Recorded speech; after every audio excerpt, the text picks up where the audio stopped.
Hello friends, இன்னைக்கு நம்ம ரீசெண்டாக ரிலீஸ் ஆன அரண்மனை 4 ரிவ்யூ தான் பார்க்க போகிறோம். சினிமா விமர்சிக்கிற அளவுக்கு எனக்கு சினிமா நாலேஜ் ஒன்றும் கிடையாது, இருந்தாலும் என்னோட பர்சனல் ரிவ்யூ மட்டும்தான் இதில் சொல்கிறேன். வாங்க இப்போ கண்டென்ட்குள்ளே போகலாம்.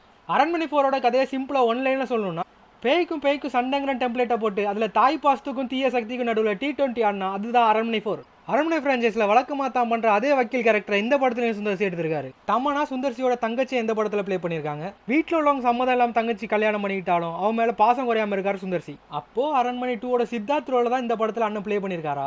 தங்கச்சி புருஷன் ஹார்ட் அட்டாக் வந்து செத்து போக தங்கச்சியும் தற்கொலை பண்ணி செத்து போயிடுறா. அப்பா அம்மாவை இழந்த தன்னோட தங்கச்சி குழந்தைங்களை பார்த்துக்கிறதுக்கு சுந்தர்சி தன்னோட அத்தையான அதாவது கோவசர்லாவை கூட்டிட்டு வராரு. தன்னோட தங்கச்சி வீட்டுக்கு போன இடத்துல தங்கச்சியோட சாவில் ஏதோ மர்மம் இருக்கணும், குழந்தைங்க உயிருக்கு ஏதோ தீய சக்தியால் ஆபத்து இருக்கணும் புரிஞ்சுக்கிட்டு உண்மை என்னன்னு கண்டுபிடிச்சு அந்த பேய்கிட்ட இருந்து குழந்தைங்களை காப்பாத்துறது தான் அரண்மனை 4 கதை. இதுக்கு முன்னாடி வந்த படங்கள் மாதிரியே ஆக்ஷன் இன்வெஸ்டிகேஷன் மாதிரியான சைட்லயே இந்த கேரக்டரும் பண்ணியிருக்காரு சுந்தர்சி. தமனாவுக்கு இந்த படத்துல பேயா இருந்து தாய் பாசத்தை கொடுக்கறது தான் அவங்களோட வேலை. இன்னொரு ஹீரோயினா வர ராஷிகனா இதுக்கு முன்னாடி அரண்மனை 3 வந்திருப்பாங்க. அதுல பண்ண அதே மாதிரியான கேரக்டர் தான் இதுலயும். எதுக்கு வராங்கன்னே தெரியல. இந்த படத்துல அப்ப ராஷிகனா எதுவுமே செய்யலையானா ஒரு விஷயம் நல்லதா செஞ்சிருக்காங்க. போன படத்துல வந்த மாதிரி டூயிட் எதுவும் பாடாம இருந்தது ரொம்ப நல்லா இருந்துச்சு. காமெடி பொறுத்த வரைக்கும் கோவை சரளா, சிங்கம்புலி, யோகி பாபு மாதிரியான கேரக்டர்ஸ் வச்சு காமெடி பண்ணணுங்கிறதுக்காக ஏதோ பண்ணிக்கிட்டு இருக்காங்க. நிறைய இடத்துல வர வேண்டாத காமெடி சீன், தேவையில்லாத டைலாக்ஸையும் குறைச்சிருந்தாலே படத்தோட டைமிங் இன்னும் குறைஞ்சிருக்கும் போல. படத்தோட பாசிட்டிவ்ஸை பார்த்தோன்னா படத்தில் ஆன் ஸ்க்ரீனில் வர ஆர்டிஸ்ட்டை விட ஆஃப் ஸ்க்ரீனில் வர ஆர்டிஸ்ட் எல்லாம் படத்துக்காக நிறைய மெனக்கிட்டு இருக்காங்களோன்னு தோணுது. அதுலேயும் முக்கியமாக ஆர்ட் டிபார்ட்மெண்ட்டை சொல்லலாம். அதுலேயும் அம்மன் சிலை, அசுரன் சிலை, அரண்மனை செட்டப்பு, காடோட செட்டப்புன்னு ஆர்ட் டைரக்டர் குருராஜ் நிறையவே மெனக்கிட்டு இருக்காரு. இதுக்கு முன்னாடி வந்த படங்களை கம்பேர் பண்ணும்போது இந்த படத்தில் கிராஃபிக்ஸும் நல்லாவே இருந்துச்சுன்னு சொல்லலாம். பாட்டு பொறுத்த வரைக்கும் ரொம்ப நாளைக்கு அப்புறம் தான் நடிக்காத ஒரு படத்துக்கு ஆதி மியூசிக் பண்ணியிருக்காரு.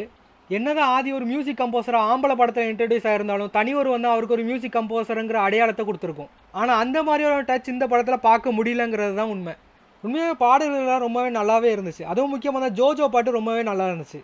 வேற நான் நம்ப மாட்டேன். உண்மையாகவே பாட்டை தான்ப்பா சொன்னேன், வேற எதுவும் இல்லைப்பா.